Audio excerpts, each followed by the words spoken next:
ಮಕ್ಕಳಿಗೆ ಕೆಲವು ಅವಯವಗಳಿಗೆ ಕೆಲವು ಆಭರಣ ತೊಡಿಸುವುದು ಯಾಕೆ? ಹೆಣ್ಣು ಮಕ್ಕಳಿಗೆ ಮೂಗು ಸುರಿಯುವುದು ಯಾಕೆ? ಸೌಂದರ್ಯ. ಸುಮ್ಮನೆ ನೋಡು, ನಾವು ಏನೇ ಮಾಡಿದ್ರು ಅದು ಸೌಂದರ್ಯಕ್ಕೆ. ನಾವು ಹಾಕುವ ಆಭರಣ, ತೊಡುವ ಬಟ್ಟೆ, ಮುಡುವ ಹೂವು ಎಲ್ಲ ಸೌಂದರ್ಯಕ್ಕೆ. ಸೌಂದರ್ಯಕ್ಕೆ ಅಲ್ಲ ಅಂತ ಆಕ್ಷೇಪ. ಮತ್ತೆಂತದ್ದು? ಆದ್ರೂ ಮೂಗು ಸುರಿಯುವುದು ಯಾಕೆ? ಯಾವ ಹೆಣ್ಣು ಮಕ್ಕಳಿಗೆ ಈಗ ಈ ಗೂಳಿ ಮೂಗು ಸುರಿಯುವುದು? ನಿಮಗೊಂದು ವಿಷಯ ಗೊತ್ತುಂಟಾ? ಗಂಡು ಮಕ್ಕಳಿಗೂ ಮೂಗು ಸುರಿಯುವ ಕ್ರಮ ಇತ್ತು. ಈಗೀಗ ನಿಮ್ಮಂತವ್ರು ಬಿಟ್ಟಿದ್ದೀರಿ ಬಿಟ್ರೆ ಅದು ಗಂಡು ಮಕ್ಕಳಿಗೂ ಇತ್ತು, ಹೆಣ್ಣು ಮಕ್ಕಳಿಗೆ ಮಾತ್ರ ಅಲ್ಲ. ಹೆಣ್ಣು ಮಕ್ಕಳಿಗೆ ಮೂಗು ಸುರಿಯುವುದಿಲ್ಲ. ಯಾಕೆಂದ್ರೆ ಮೂಗು ಚುಚ್ಚುವುದು ಬೇಡ, ಸುರಿಯುವುದು ಬೇಡ. ನಮಗೂ ಸುರಿಯುವುದು, ಉಳಿದವರಿಗೆ ಚುಚ್ಚುವುದಾ? ಯಾಕೆ ಕೇಳು? ಯಾಕೆ? ಆ ಹೆಣ್ಣು ಮಕ್ಕಳಿಗೆ ಮೂಗಿನ ತುದಿಗೂ ಕೋಪ ಬರಬಾರದು ಅನ್ನುವ ಕಾರಣಕ್ಕಾಗಿ ಹೆಣ್ಣು ಮಕ್ಕಳಿಗೆ ಮೂಗು ಸುರಿಯುವುದು. ಹೆಣ್ಣು ಮಕ್ಕಳಿಗೆ ಕಿವಿ ಸುರಿಯುವುದು ಯಾಕೆ? ಯಾಕೆ ಕಿವಿ ಕೇಳಬಾರ್ದು? ಅಲ್ಲಪ್ಪ, ಆದಷ್ಟು ಆಚೀಚೆ ಬದಿಯ ಸುದ್ದಿ ಕೇಳಬಾರ್ದು. ಕಿವಿ ಮಾಡ್ಕೊಂಡಿದ್ಯಾ?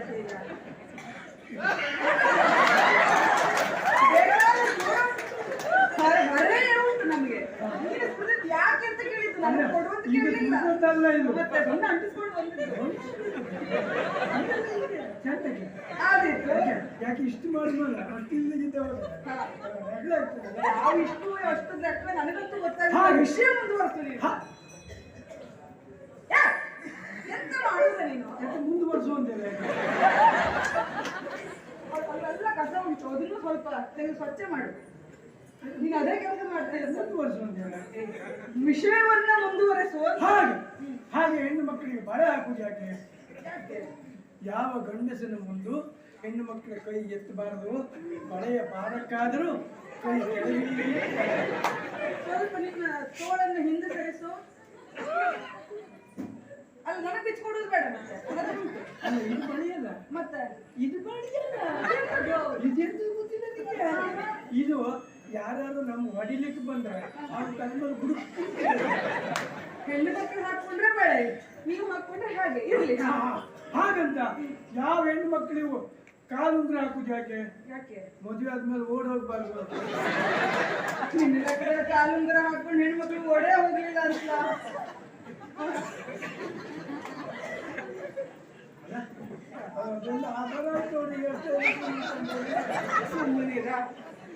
ಏನಾದ್ರೂ ಅವಕಾಶ ಸಿಕ್ತು ಅಂತಂದ್ರೆ ಏನಾದ್ರೂ ಮಾತಾಡುವುದಲ್ಲ.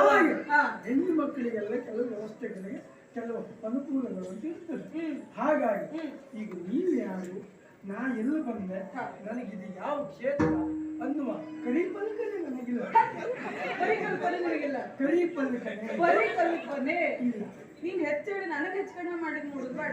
ನನಗೆ ಹೆಚ್ಚು ಕಡಿಮೆ ಆಗುದಿಲ್ಲ ಸುಲಭ.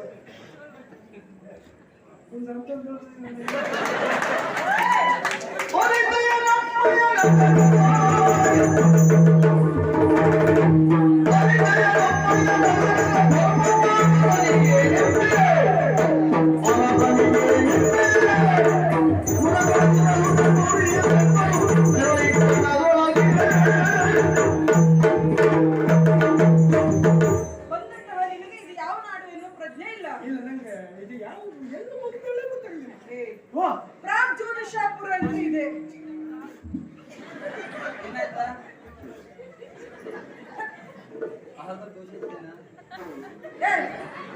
ಅದೆಂತ ಅಸಭ್ಯ ಬರ್ತದೆ. ಇದು ಊರು ಪ್ರಾಗ್ಜ್ಯೋತಿಷಾಪುರ, ಪ್ರಾಗ್ಜ್ಯೋತಿಷ ಪಟ್ಟಣ. ಯಾವ ಪಟ್ಟಣ? ಈ ಬೆಂಕಿ ಪಟ್ಟಣದಲ್ಲಿ ಎಷ್ಟು ಕಡ್ಡಿ ಉಂಟು? ಈಗ ಒಂದು ಗಡ್ಡೆ ಆಯ್ತು. ಪ್ರಾಗ್ಜ್ಯೋತಿಷ ಪಟ್ಟಣ ಇದು. ಇಲ್ಲಿಯ ದೊರೆ ಭಗದತ್ತ. ತಿನ್ಲಿಕ್ಕೆ ಎಷ್ಟು ತಿಂತ? ಬಗೆ ತಿಂತ ಭಗದತ್ತ ಬಗೆ ತಿನ್ನುತ್ತಲ್ವಾ? ಅದು ಉಯ್ತಿ ಬಗ್ಗೆ ಉಯ್ತಿ ಬಗ್ಗೆ. ಬಾಬು ಭಗದತ್ತ. ಈಗ ನೀನು ಇಲ್ಲಿಯವಲ್ಲ, ಎಲ್ಲಿಂದಲೋ ಪ್ರಯಾಣ ಮಾಡಿ ಬಂದವ. ಕಿವಿಯಲ್ಲಿ ಏನಾದ್ರು ಗಾಳಿ ಗೀಳಿ ಹೋಗಿ ಹೇಳು, ಸರಿ ಕೇಳ್ತಾ ಇಲ್ವಾ? ಆ ಸಮಸ್ಯೆ ಇಲ್ಲ. ಇರಬಹುದು. ಹಾಗಾದ್ರೆ ಮತ್ತೆ ಮತ್ತೆ ಹೇಳಿದ್ದೆ ಹೇಳಿಕ್ಕೆ ನಮಗೆ ಆಗುದಿಲ್ಲ. ಅದಕ್ಕೆ ನನಗೂ ಹೇಳೋದೇ ಕೇಳುವಷ್ಟು ನೋಡಿದ್ರೆ ನನಗೆ ಗೊತ್ತಾಯ್ತು. ಹೌದು, ನನಗೆ ಹೋಗುವ ಅಂತ ನಿಮ್ದು ಒಟ್ಟು ಮುಗಿಸಿ ಹೋದ್ರೆ ಆಯ್ತು. ಒಟ್ಟು ಅದೆಲ್ಲ ಬೇಗ ಹೋಗ್ಬೇಕು ಅಂತ. ಇಲ್ಲಿಯ ದೊರೆ ಭಗದತ್ತ ಅಂತ ಹೇಳಿದೆ, ಈ ನಾಡೆ ಯಾವುದು ಅಂತ ಹೇಳಿದೆ. ನಾನು ಇಲ್ಲಿಯ ಯುವರಾಣಿ ಭಗದತ್ತನ ತಂಗಿ ಕಾಮಕ ಕಂಕಟಿ ಎನ್ನುವ ಹಾಗೆ. ಒಳ್ಳೆ ಹೆಸರು ನಿಮ್ಮದು. ಯಾವತ್ತು ಹಾಗೆ ಏನು ಹೆಸರು ಇಟ್ಟರೆ ಆ ಹೆಸರು ಅನುಕೂಲ ಆಗುತ್ತೆ. ಯಾವುದಕ್ಕೆ? ಒಂದ್ಸತಿ ಕಟ್ಕಟ್ಟು ಹಾಗಲ್ವಾ? ಕಾಮ ಕಟಂಕಟಿ, ಕಾಮ ಕಂಟಿ, ಮೌರ್ವಿ ಹೀಗೆಲ್ಲ ಕರೀತಾರೆ. ಯಾವ ಸುದ್ದಿ ಇಲ್ಲಪ್ಪ, ಇನ್ನೊಂದು ಮಾತಾಡಿ ನಿಲ್ಸ್ಲಿಕ್ಕೆ ಆಗುದಿಲ್ಲ. ನೋಡು, ನೀನ್ ಯಾಕೆ ಬಂದಿದ್ದೀಯಾ? ಎಲ್ಲಿಂದ ಬಂದಿದ್ದೀಯಾ? ನಿನ್ನ ಕಳಿಸಿದವ್ರು ಯಾರು? ಬೇಗ ಬೇಗ ಹೇಳ್ಬೇಕು.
ಇದು ನಿಜವಾಗಿ ಇಲ್ಲಿ ಬಂದ ಮೇಲೆ ಈ ನಾಡನ್ನು ನೋಡಿದ ಮೇಲೆ ನನಗೆ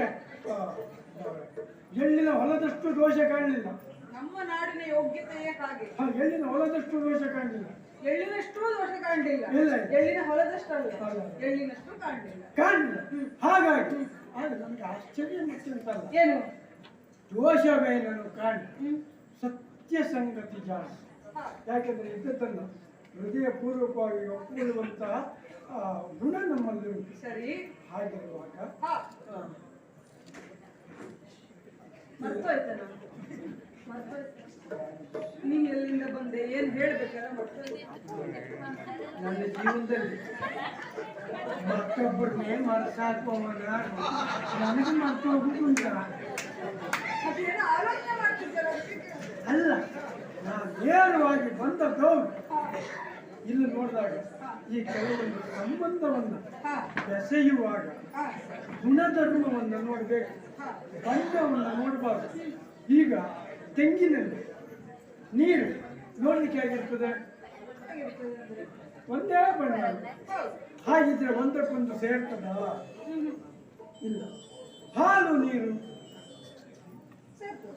ಬಣ್ಣ ಸೇರುವುದಿಲ್ಲ, ಹೌದಾ? ಹಾಗೆ ನಾಡಿನಲ್ಲಿ ಧರ್ಮವನ್ನು ರಕ್ಷಣೆ ಮಾಡುವುದಕ್ಕಾಗಿ ಧರ್ಮವೇ ಆವಿರ್ಭಾವಗೊಂಡಂತೆ ಇರುವಂತವರು ನಮ್ಮಳೆ ಕಲಿಘಟೋತ್ಕಟ ಅವರಿದ್ದಾರೆ. ಇಲ್ಲಿ ನೋಡಿದ್ರೆ ಧರ್ಮವೇ ಆವಿರ್ಭಾವಗೊಂಡಿದೆಯೋ ಅನ್ನುವಂತ ಹೌದು. ಹಾಗಾಗಿ ನಮ್ಮ ಒಡೆಯನಿಗೆ, ನಮ್ಮ ಒಡೆಯನಿಗೆ ನೀವು ಸತಿಯಾಗಿ ಬಂದ್ರೆ ಅದನ್ನಂಗ ಹಾಕಿದ್ದನು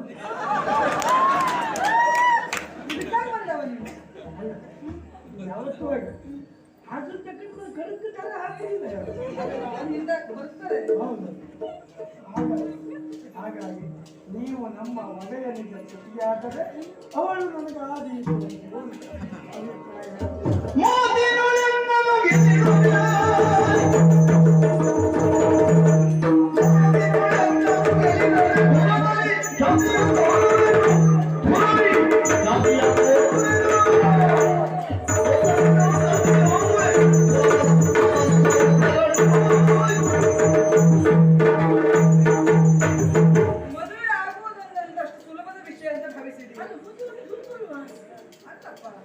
ಸುಲಭ ಅಲ್ಲ. ನಿನ್ನ ಪ್ರಕಾರದಲ್ಲಿ ಹೇಗೆ ಸುಲಭ? ಗಂಡು ಹೆಣ್ಣು ಒಪ್ಪಿದ್ರೆ ಆಯ್ತು, ಮದುವೆ ಆಗ್ತದೆ ಅಂತಲ್ಲ. ಎಲ್ಲರಿಗೂ ಹಾಗೆ ಆಗುದಿಲ್ಲ. ನಮಗೆ ಹೇಗೆ ಅಂತ ಹೇಳ್ತೇನೆ ಕೇಳು. ಯಾವತ್ತ ವಾದದಲ್ಲಿ ನನ್ನನ್ನ ಸೋಲಿಸ್ತಾನು, ಸೋಲಿಸ್ಬೇಕು ಅವ. ಗೊಬ್ಬರ ಹೊಡ್ತಿದ್ದೇವೆ ಹಾಗೆ. ಅವನ ಗೊಬ್ಬರ ಹೊಡ್ತಿದ್ದವ್ರು ಮಾತ್ರ ಅಲ್ಲ, ಅಲ್ಲೇ ಪಕ್ಕದಲ್ಲಿ ಒಬ್ಬ ನೆಲರಾಗಿತ್ತಾ ಇದ್ದಾನೆ, ಮತ್ತೊಬ್ಬ ಗಿಡಗಳಿಗೆ ನೀರು ಹಾಕ್ತಾ ಇದ್ದಾನೆ. ಸುಮಾರು ಜನ ಇದ್ದಾರೆ, ಯಾರ್ಯಾರೋ ಅಲ್ಲ, ಹೀಗೆ ಮದುವೆ ಆಗ್ತೇನೆ ಅಂತ ಹೇಳ್ಕೊಂಡು ಬಂದವ್ರೆ. ರಾಜಕುಮಾರರು ಅವರಲ್ಲ. ನಿಮ್ಮ ದೊಡ್ಡ ದೊಡ್ಡ ಕೆಲಸಕ್ಕೂ ಅಲ್ಲಲ್ಲ, ಸಣ್ಣ ಕೆಲಸಕ್ಕೂ ದೊಡ್ಡ ದೊಡ್ಡ. ಹೌದು, ಹಾಗೆ ನಮ್ಮ ವ್ಯವಸ್ಥೆ ಹಾಗೆ. ಯಾಕೆ ಅವರೆಲ್ಲ ಕೆಲಸ ಮಾಡ್ತಾ ಇದ್ದಾರೆ ಕೇಳಿ. ಮಕ್ಕಳು ಹಣ ತಿಂಡಿ ಬಂದಿದೆ ಅಲ್ಲವ, ಯಾಕೆ ಕೇಳುದು? ಯಾರು? ದೊಡ್ಡ ದೊಡ್ಡ ಕೆಲಸಕ್ಕೆ ಹಾಗಲ್ಲ, ಅವರೆಲ್ಲ ಯಾಕೆ ಈ ಕೆಲಸ ಮಾಡ್ತಾ ಇದ್ದಾರೆ? ಯಾಕೆ? ಅವರೆಲ್ಲರೂ ಮದುವೆಯ ಆಸೆಯನ್ನ ಹೊತ್ತು ಇಲ್ಲಿಯವರೆಗಾಗಿ ಬಂದಂತಹ ರಾಜಕುಮಾರರು. ಆದ್ರೆ ವಾದದಲ್ಲಿಯೂ ನನ್ನನ್ನ ಅವರಿಗೆ ಸೋಲಿಸ್ಲಿಕ್ಕೆ ಆಗಲಿಲ್ಲ. ಅಂದ್ರೆ ನಿಮ್ಮನ್ನ ಮದುವೆ ಆಗಬೇಕು ಅಂದ್ರೆ ಒಂದು ನಿಬಂಧನೆ. ಯಾವುದು? ವಾದದಲ್ಲಿ ನನ್ನನ್ನ ಗೆಲ್ಲಬೇಕು ಅಂದ್ರೆ ನನ್ನ ಸೋಲಿಸಬೇಕು. ಒಂದು ಮಾತ್ರ ಅಲ್ಲ, ಯುದ್ಧದಲ್ಲಿ, ಕಾಳಗದಲ್ಲಿ, ಅದರಲ್ಲಿಯೂ ನನ್ನನ್ನು ಸೋಲಿಸಬೇಕು. ಅಂತವರನ್ನ ನಾನು ಮದುವೆ ಆಗ್ತೇನೆ, ಇದು ನನ್ನ ನಿಬಂಧನೆ. ಇರೋ ಸೋತವರವರಲ್ಲ. ವಾದದಲ್ಲಿ, ಯುದ್ಧದಲ್ಲಿ ನಿಮ್ಮನ್ನ ನನ್ನನ್ನು ಸೋಲಿಸಿದವರನ್ನ ನಾನು ಮದುವೆ ಆಗ್ತೇನೆ. ಇದನ್ನು ನಿನ್ನ ಒಡೆಯನ ಹತ್ರ ಹೋಗಿ ಹೇಳು. ನಮ್ಮ ಒಡೆಯನ್ನು ಕಡಿಮೆ ಅಂತ ತಿಳ್ಕೊಳ್ಳಿ. ಹೆಚ್ಚು ಏನು ಅಂತ ಬೇಡವಾ? ನಾಳೆ ಅವ ವಿದ್ಯಾಧರಮ, ವಿದ್ಯಾಸಂಪನ್ನ. ನಿಜವಾಗಿ ಅವರೆಲ್ಲ ನಮ್ಮ ಯಜಮಾನರು ಹೇಳ್ಕೊಳ್ಳಿಕ್ಕೆ ನಮ್ಗೆ ಸಂತೋಷ ಆಗುತ್ತೆ. ಏನು ಅವರು ಗುಟ್ಟು ಗಾಂಭೀರ್ಯ, ಇತ್ತೀಚೆಗೆ ಅವರು ಜಾಪು ಈಗೀಗ ಅಂದ್ಯಲ್ಲ, ಅಲ್ಲ ಮೊದಲಿಂದಲೂ ಇತ್ತು, ಈಗ ಹೆಚ್ಚಾಯ್ತು. ನೋಡುವ ನಮ್ಮ ನಾಡಿಗೆ, ಅದರಲ್ಲಿಯೂ ಇಲ್ಲಿ ನಮ್ಮ ಸ್ಥಳಕ್ಕೆ ಬಂದ ಮೇಲೆ ಹೇಗೆ ಇರ್ತದೆ ಗೊತ್ತು ಅಂತ ನೋಡುವ. ಬರೀ ನೀವು ಕೊಚ್ಚಿಕೊಂಡಾಗಲ್ಲ ಅಲ್ವಾ? ಹಾಗಿದ್ರೆ ನಿಬಂಧನೆ. ನಾಳೆ ನಮ್ಮೊಡೆಯ ನಮ್ಮ ಬಂದು ಅವನನ್ನ ನಿನ್ನ ನಿಂತಿದ್ದಾನೆ ವಾದದಲ್ಲಿ ಸೋಲಿಸಿ ಇದು ಮಾಡದೆ ಹೋದ್ರೆ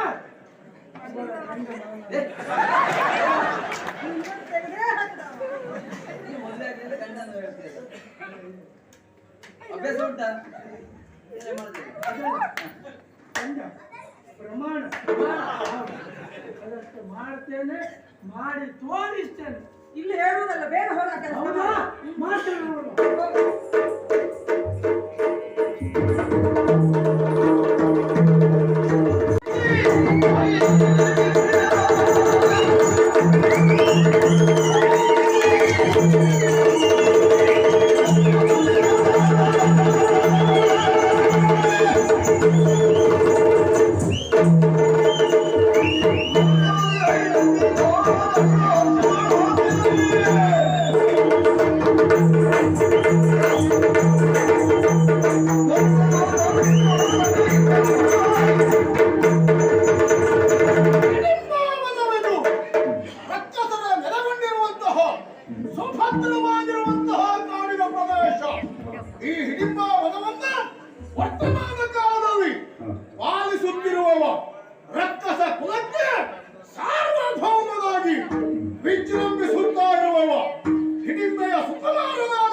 ಹಿಂದೊಂದು ಸಂದರ್ಭ ರಕ್ಕಸರ ಬದುಕು ಎನ್ನುವುದು ಎಲ್ಲೆಲ್ಲಿಯೋ ಸಾಗಿಸಬೇಕಾದ ಅನಿವಾರ್ಯತೆ ಒದಗಿ ಹೋಗಿತ್ತು. ಅದಕ್ಕೆ ಕಾರಣ ರಕ್ಕಸರ ಕುರಿತಾಗಿ ಜನರು ತಳೆದಿರುವಂತಹ ಕೆಟ್ಟ ಅಭಿಪ್ರಾಯ, ಅದನ್ನು ಹೋಗಲಾಡಿಸಬೇಕು ಎಂಬ ಉದ್ದೇಶದಿಂದಲೇ ನಮ್ಮವರೆಲ್ಲರೂ ಸದ್ಧರ್ಮಿಗಳಾಗಿರಬೇಕು ಎನ್ನುವುದಾಗಿ ಘೋಷವಾಕ್ಯವನ್ನು ಹೇಳುವುದರ ಜೊತೆಗೆ ಅದೇ ಕಟ್ಟಪ್ಪಣೆಯನ್ನು ಮಾಡಿದವನು ನಾನು. ವಿಷಯ ಸಂಗ್ರಹಣೆಗಾಗಿ ನಮ್ಮವನೇ ಆದಂತ ಸುಮುಖನನ್ನ ಕಳುಹಿಕೊಟ್ಟಿದ್ದೆ. ಎಲ್ಲ ಹೋದ್ಬೇಕು.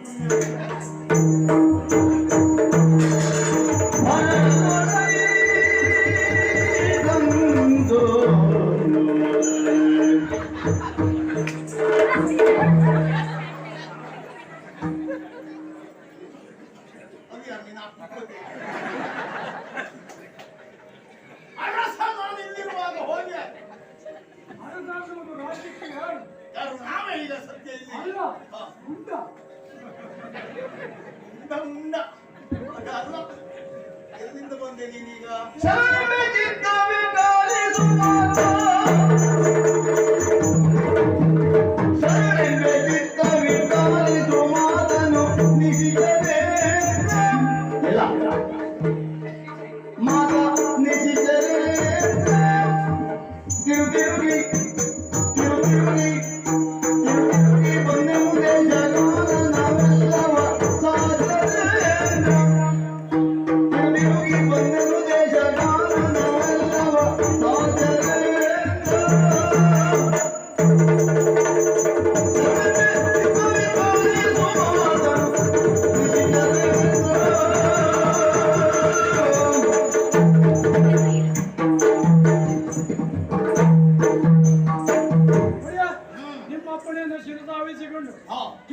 ಮರ ಕಾಡು ನಾಡು ಮೇಡು ಎಲ್ಲ ಕಡೆಯಲ್ಲೂ ಸಂಚಾರ ಮಾಡಿದೆ. ಜಾನವರೆಲ್ಲ ಹೇಗಿದ್ದಾರೆ ಎನ್ನುವುದಕ್ಕಾಗಿ ಅದನ್ನು ನೋಡುವುದಕ್ಕಾಗಿ ಹೊರಟವು ನಾನು. ಹಾಗೆ ಸಂಚಾರ ಮಾಡಿದೆ. ಹೋಗಿ ಹಾಗೆ ಬಂದ್ಯಾ? ಪಾಠ ತುಂಬ ಇತ್ತು. ಸುಮ್ಮನೆ ಇಲ್ಲ, ನೀನು ಹೊಟ್ಟೆ ತುಂಬಿಸಿಕೊಳ್ಳುವುದಕ್ಕಾಗಿ ಕಳುಹಿ ಕೊಟ್ಟದ್ದಲ್ಲ. ನಮ್ಮವರೆಲ್ಲ ಹೇಗಿದ್ದಾರೆ ಎನ್ನುವ ವಿಷಯ ಸಂಗ್ರಹಿಸಿ ವರದಿ ಹೇಳಬೇಕು ಅಂತ ಹೇಳಿದ್ದೇನೆ. ಅದನ್ನು ನೋಡಿದಾಗ ದಾನವರೆಲ್ಲ ಧರ್ಮದಿಂದಿದ್ದಾರೆ ಎನ್ನುವುದನ್ನು ಹೇಳುವುದಕ್ಕೆ ಹೊಟ್ಟೆ ತುಂಬ ಇತ್ತು. ನಾವೇನನ್ನು ಆಜ್ಞಾಪಿಸಿದ್ದೇವೋ ಏನನ್ನು ನಿರೀಕ್ಷೆ ಮಾಡಿದ್ದೇವೋ ನೋಡಿ, ರೋಮಾಂಚನ ಅದು ನಿನಗೆ ಅಂತ ಅಲ್ಲ, ಕೆಲವರಿಗೆ ಅದಲ್ಲ. ನಮ್ಮ ನಿರೀಕ್ಷೆಯಂತೆ ನಮ್ಮವರೆಲ್ಲರೂ ಸನ್ನದ್ಧರಾಗಿ ಕಾರ್ಯೋನ್ಮುಖರಾಗಿದ್ದಾರೆ, ಧರ್ಮಯುತವಾಗಿ ನಡೆಯುತ್ತಾ ಇದ್ದಾರೆ ಎನ್ನುವುದರಲ್ಲಿ ಕೇಳಿ ನನಗೆ ಸಂತೋಷ ಆಯಿತು. ಹಾಗಂತ ಕೇವಲ ಧರ್ಮ ಅಲ್ಲ, ಧರ್ಮವನ್ನ ಯಥಾವತಿಯಾಗಿ ಆಚರಣೆಯನ್ನ ಮಾಡ್ತಾ ಇದ್ದಾರೆ. ಸರಿ, ಹಾಗೆ ಸಿದ್ಧಾರ ಮಾಡ್ತಾ ಇರುವಾಗ ನನಗೆ ಅರಿಮೆ ಇಲ್ಲ. ನಾನು ಒಂದೇ ಹೇಳ್ಕೊಡೋದಂತ ಹೊರತು ಅದಲ್ಲ, ನಿನ್ನ ಅರಿವಿಗಿಲ್ಲದೆ ಇರುವ ಹಾಗೆ ಇಲ್ಲದೆ ನಾನೊಂದು ನಾಡನ್ನ ಪ್ರಸವಿಸಿದೆ. ನಾಡನ್ನ ಪ್ರಸವಿಸಿದೆ. ಪ್ರಸವಿಸುವವರು ಹೆಣ್ಣು ಗಂಡ ಯಾರು ಮಾಡಬೇಕು ತೊಂದರೆ. ಪ್ರಸವ ಏನಿದ್ರು ಹೆಣ್ಣಿಗೆ ಮಾತ್ರ. ನೀನು ಮಾಡಿದ್ದು ಪ್ರವೇಶ. ಪ್ರಸವ ಅಂದ್ರೆ ಹೊರಗೆ ಬರುವುದು, ಪ್ರವೇಶ ಅಂದ್ರೆ ಒಳಗೆ ಹೋಗುವುದು. ಆ ಪುರವನ್ನ ನೀನು ಪ್ರವೇಶ ಮಾಡಿದೆ. ಹಾಗೆ ಹಾಗೆ ನೋಡುವಾಗ ಅದು ಮತ್ಯಾರು ಅಲ್ಲ, ಅದು ನನಗೆ ಗೊತ್ತಿಂದ ಗೊತ್ತಾಯ್ತು. ಆಮೇಲೆ ಅದು ಯಾರಂತೆ ಏನಲ್ಲಿ ಹೋದ್ಮೇಲೆ ಪ್ರಾರಂಭ ಆಯ್ತಾ? ಏನ್ ತಿನ್ಕೊಂಡು ಬಂದಿದ್ದೆ? ರಾಜ್ಯೋತಿಷ ಪಟ್ಟಣ ಅದು ಹೇಳುವಾಗ ಇದನ್ನು ಕೊಟ್ಟರು ಆಯ್ತು. ಅಲ್ಲಿ ವರ್ತಮಾನ ಕಾಲದ ಅಧಿಕಾರಿ, ವರ್ತಮಾನ ಕಾಲದ ಅಧಿಕಾರಿ ಧ್ವಜಿಚಿತ್ತ ಹೋಗಿ ತಿನ್ಕೊಂಡು ಬಂದು ಸಾಯಿದೆ. ಭಗದತ್ತ ಅವನೇ ಅಲ್ಲಿ ಅಧಿಕಾರಿ, ಅವನೇ ಅಲ್ಲಿ ಅಧಿಕಾರಿ ಆದಂತವ. ಅವ ಅಲ್ಲಿ ಅಧಿಕಾರಿ. ಅವನಿಗೆ ಏನಾಗಿದೆ? ಇವಳು ತಂಗಿ ಅಂದ್ರೆ ಅಲ್ಲೇನೋ ವಿಷಯ ಸಂಗ್ರಹಣೆ ಮಾಡಿದ್ದೀಯ ನೀನು. ಏನು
ವರ್ತಮಾನ ಕಾಲದ ದೊರೆ ಭಗದತ್ತ, ಅವನ ತಂಗಿ ಭಗದತ್ತನ ತಂಗಿ.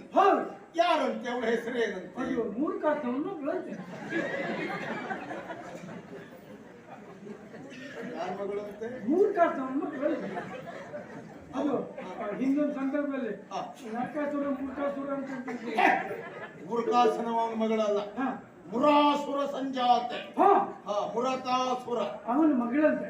ಹೌದು, ನಿಜವಾಗಿ ಹೇಳ್ತೇನೆ. ಅವಳನ್ನು ನೋಡಿದ್ರೆ ಅಡಿಯಿಂದ ಮುಡಿಯವರೆಗೆ ಅಂಬಳಿಯಂತೆ ಕೋಮಲವಾದ ಮೈಕಟ್ಟು, ತೊಂಡೆ ಹಣ್ಣಿನ ತುಟಿ, ದಾಳಿಂಬೆ ಬೀಜದಂತ ದಂತಪಂಕ್ತಿ, ಬೆದರುಗಲ್ಲಿನ ಉಣ್ಣೆತ್ತಿರುವಂತ ನಯನಜ್ವಳಗಳು, ಕನ್ನಡಿ ಪಕೋಲ, ಕಪೋಲ, ಕನ್ನಡಿ ಕಪೋಲ, ಚೆಂಬು ಕಂಟಿನಿ, ಚಿಮ್ಮು ಕಟಿ,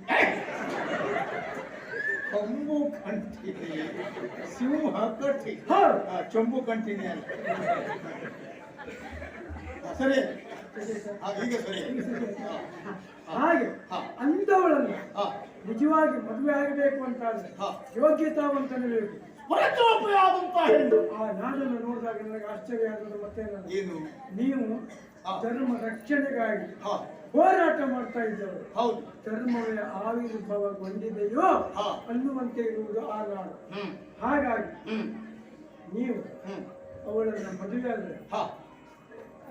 ನಮ್ಗೊಂದಾಗ್ತದಲ್ಲ. ಏ, ಇದು ದೊರೆತ ಬುದ್ಧಿ ಸಾಯುವುದೇ ಇಲ್ವಲ್ಲ. ಅಲ್ಲ, ನಾನು ಅವಳನ್ನು ಮದುವೆ ಆಗ ನಿನಗೆ ಆಗುವುದು ಹೇಗೆ? ಅವ್ರು ಪಕ್ಕಕ್ಕೆ ಹೋಗ್ಬೇಕು. ಇವಳನ್ನ ನಾನು ಮದುವೆ ಆದ್ರೆ ಹಾ. ಅವಳು ಹೇಗೂ ಬಂದೇ ಬರ್ತಾಳೆ. ಹಾ. ನಿನಗೊಂದು ಧರ್ಮಕ್ಕೆ ವ್ಯವಸ್ಥೆ ಆಯ್ತು. ಆಗ್ತದೆ. ಹಾ. ಹಾಗಾಗಿ ಕೇಳಬೇಕಿತ್ತು ಅವಳಲ್ಲಿ. ಅವಳಲ್ಲಿ ಕೇಳಿದೆ. ಹಾ. ಆದ್ರೆ ಅವಳಲ್ಲಿ ಹಾ. ನಾಡಿನಲ್ಲಿ ಧರ್ಮ ಉಂಟು, ಹಾ. ಗುಣ ಉಂಟು, ಹ್ಮ್. ರೂಪ ಉಂಟು, ಸರಿ. ಐಶ್ವರ್ಯ ಉಂಟು. ಸರಿ. ಆದರೆ ಹೆಣ್ಣಿಗೆ ಬೇಕಾದ ಹಾ. ಹೆಣ್ಣತನ ಅವಳಲ್ಲಿಲ್ಲ.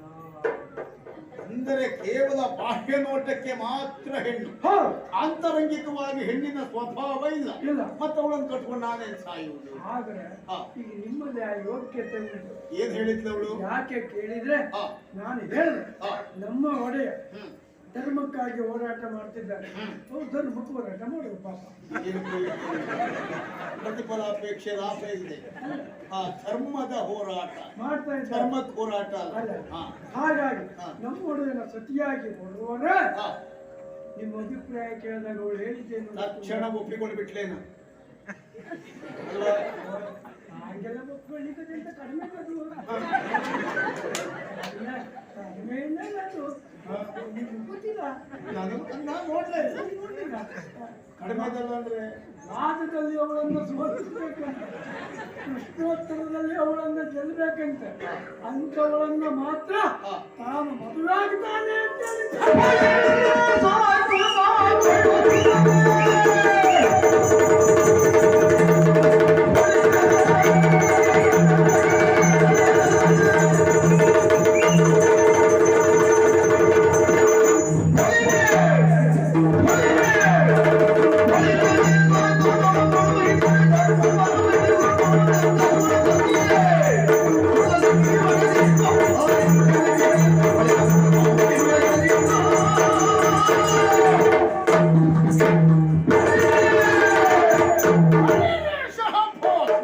ಮೆಚ್ಚಿದ್ದೇನೆ. ನಾನು ಒಪ್ಕೊಂಡಿದ್ದೇನೆ. ನೀನು ಒಪ್ಪಲೇಬೇಕು, ಒಪ್ಪತಕ್ಕದ್ದು. ಹ. ಅಲ್ಲದೆ ಇದ್ರೆ ಹ. ನಾನು ಕಳುಹಿಕೊಟ್ಟದ್ದು. ಹ. ನಮ್ಮ ರಕ್ಕಸರೆಲ್ಲರೂ ಹ. ಧರ್ಮಯುತವಾದಂತಹ ದಾರಿಯಲ್ಲಿ ಸಾಗುತ್ತಾ ಇದ್ದಾರೋ ಹೇಗೆ, ಹೌದು. ಧರ್ಮ ಪಾಲನೆಯಲ್ಲಿ ಹ. ನಿರತರಾಗಿದ್ದಾರೋ ಹೇಗೆ, ಹ. ಅದನ್ನು ತಿಳಿದು ಬರುವುದಕ್ಕಾಗಿ ನಿನ್ನನ್ನು ಕಳುಹಿಕೊಟ್ಟದ್ದು. ಹ. ಹೋದ ನೀನು ಹ. ಆ ವಿಷಯವನ್ನು ಸಂಗ್ರಹಿಸುವುದರ ಜೊತೆಗೆ ಹ. ಹೆಣ್ಣೊಬ್ಬಳು ಈ ರೀತಿ ಹೆಣ್ಣುತನವನ್ನು ಮೀರಿ ವ್ಯವಹರಿಸ್ತಾ ಇದ್ದಾಳೆ ಎನ್ನುವುದನ್ನು ಸಂಗ್ರಹಿಸಿ ಬಂದಿದ್ದೀಯಲ್ಲ, ಆ ಕಾರಣಕ್ಕಾಗಿಯೇ ಫಾಳಿವೆ. ನಿನ್ನ ಕಾರ್ಯವೈಖರಿಗೆ, ನಿನ್ನ ಚುರುಕುತನಕ್ಕೆ ಪೆನ್ನನ್ನ ಚಪ್ಪರಿಸಿದ್ದು. ಎಚ್ಚರಿಸುವಾಗಲೇ ಇಷ್ಟ ಆಗ್ತದೆ. ಎಚ್ಚರಿಸು. ಚಪ್ಪರಿಸಿದ್ದು ಯಾಕೆ ಗೊತ್ತಾ? ಯಾಕೆ? ಹೇಳಿದ ಒಂದು ಕಾರ್ಯವನ್ನೇ ಸರಿ ಮಾಡದೇ ಇರುವವರೇ ಹೆಚ್ಚು ಇರುವವರು. ಹೌದು. ಆದ್ರೆ ನೀನ್ ಹಾಗಲ್ಲ. ಅಲ್ಲ. ಹೇಳಿದ ಕಾರ್ಯದ ಜೊತೆಗೆ ಮತ್ತೊಂದನ್ನ ಯಶಸ್ವಿಗೊಳಿಸುವ. ಸಿಂಹದ ಬೇಟೆಗೆ ಅಂತ ಹೋದವ ಹಾ. ಮೊಲವನ್ನ ಕಂಡು ಬೇಟೆ ಆಡಿಯೇ ಹೋಗ್ಬೇಕು. ಆ ಮಟ್ಟಿಗೆ ನಿನ್ನನ್ನು ನಾನು ಮೆಚ್ಚಿಕೊಂಡ. ಹ. ಹೌದಾ? ಹ. ಅವಳಿಗಿಂತ ಅಹಂಕಾರ ಉಂಟಾ? ಹೌದು. ನನಗವಳು ಬೇಕು ಎನ್ನುವುದಕ್ಕಿಂತಲೂ ಹ. ಅವಳಲ್ಲಿರುವಂತಹ ಹೆಣ್ಣುತನವನ್ನ ಜಾಗ್ರತೆಗೊಳಿಸಬೇಕು. ಗೊತ್ತಾಗಬೇಕು. ನಾವು ಧರ್ಮವನ್ನು ಆಚರಿಸುವುದು ಹ. ಅಥವಾ ಧರ್ಮವನ್ನು ನೆಲೆಗೊಳಿಸುವುದು ಯಾವ ವಿಭಾಗದಲ್ಲಿ ಹ. ಅವರವರ ಕರ್ತೃತ್ವ, ಅವರವರ ಸ್ವಭಾವ, ಅವರವರ ಬದುಕು ಹ. ಅದೇ ತೆರನಾಗಿರಬೇಕು ಎನ್ನುವುದೇ ನಮ್ಮ ಧೋರಣೆ. ಹ. ಹೆಣ್ಣು ಹೆಣ್ಣುತನವನ್ನು ಹೊಂದಿರಬೇಕು, ಪುರುಷನಾದವ ಪೌರುಷವಂತನಾಗಿರಬೇಕು. ಆಗ್ಬೇಕು. ಅದಲ್ಲ ಅಂತ ಆದ್ರೆ ಯಾವ ಪ್ರಯೋಜನವೂ ಇಲ್ಲ.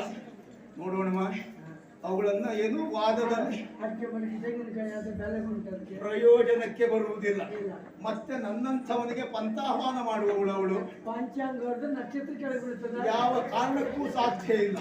ಇವರೆಲ್ಲ ನಮ್ಮೊಂದು ಲೆಕ್ಕವ. ಮತ್ತವಳು ಕೇಳುವ ಪ್ರಶ್ನೆಗೆ ಉತ್ತರಿಸುವುದಕ್ಕೆ ನಾವೇನು ಹೊಸದಾಗಿ ಕಲಿಬೇಕಾದದ್ದಿಲ್ಲ. ನಾವು ಉತ್ತರ ಕೊಡುವುದೇ ಬೇಡ, ಹ. ಬಂದದ್ದೇ ನಮ್ಮ ಉತ್ತರ. ಅದು ನಮ್ಮ ಯೋಗ್ಯತೆ. ನಾವೆಲ್ಲ ಎಲ್ಲೋ ಓದಿ ಎಲ್ಲೋ ಸಂಗ್ರಹ ಮಾಡಿ ಉತ್ತರ ಕೊಡಬೇಕಾದ ಅನಿವಾರ್ಯತೆ ಬದುಕಿನವರಲ್ಲ. ನಮಗೆ ಪುಸ್ತಕ ಕೊಡ್ಲಿ ಕೊಡದೆ ಹೋಗ್ಲಿ, ಹ. ನಮ್ದು ತಟ್ಟ ಅಂತ ಹೇಳಿ ಉತ್ತರ ಕೊಡ್ತದೆ. ಅಂದ್ರೆ ಆ ಜಾಣ್ಮೆ ನಮ್ಮದುಂಟು. ಹೌದು. ಇನ್ನು ಹೋರಾಟ ಎಲ್ಲರೂ ಕಾಯೋದೇ. ನಿನ್ನ ಜೊತೆಗೆ ಉಂಟು.